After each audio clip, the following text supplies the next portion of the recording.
Hey guys, I'm Dr. Caroline Brown with Countryside Veterinary Services, and I'm excited to bring you guys the dermatology series. So living here in the South, we see a lot of dermatology cases, and when I say dermatology, you're probably thinking lumps and bumps, or itchy skin, or Dr. Pimple Popper. But there's actually a lot of different types of cases we see down here. So the goal of this series is to walk you through kind of what to expect during your dermatology appointment, and then some certain diseases that we're going to be seeing more commonly here. Again, this isn't a complete series, but we're going to be talking about lots of highlights and leave some opportunity for you guys to send us some questions.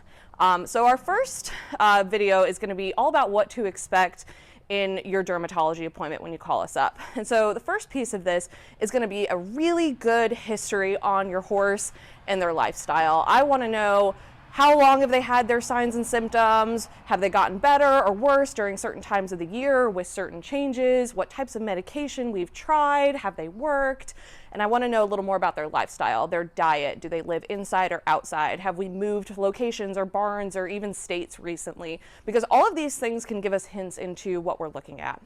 The next step of this is going to be a really good, thorough physical exam of the whole body, and not just where the lesions are. Because sometimes when we're looking at these changes on the skin, we come to find that there's different changes in different parts of the body that we may not have seen before. We can see different types of lesions in different places, which can give us hints as to what's going on.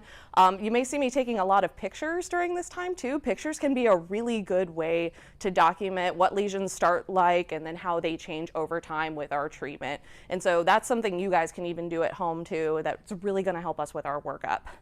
And then from there, we're going to start sample collecting. And this can include anything from taking little skin scrapes, culturing things to look for bacteria or fungi that might be growing in a lesion. We can do biopsies. There's lots of different things that we can do, and then certain tests we can run on those samples we collect. Depending on what's going on too, your veterinarian may recommend pulling blood work to test for any systemic diseases or metabolic diseases that may be contributing to things. And then moving on, we're going to be talking about treatment. A lot of our dermatology things are going to be a combination of both topical and systemic treatment to kind of hit from all angles and get our maximum efficiency. And depending on what test results we get, we may amend some of those things as well. And then as far as follow-up goes, most of the time your vet is going to want to recheck this several times to see how things are improving. We may need to adjust our treatments as we go, depending on results we're getting or if things are improving or not. And some lesions may even require surgical removal or debridement, depending on where they are and how large they are. So that's kind of just a summary of what to expect. If you have any questions, feel free to shoot them our way, and we're excited to bring you guys this series.